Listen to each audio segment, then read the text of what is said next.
one su bile nešto ja se kao To su male zmije, ja sam navikao na kondu, vrti.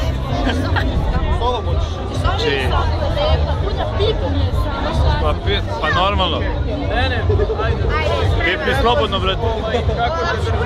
Tanja, da li biste vi pipnuli ovu zmijurinu?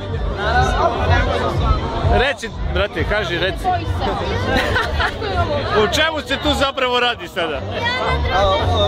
Menja, kako zove? Menja dlaku.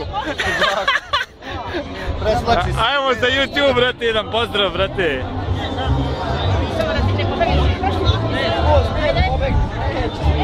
Lepa zmija. Jao, Tanja, što si ti lepo obukla večeras.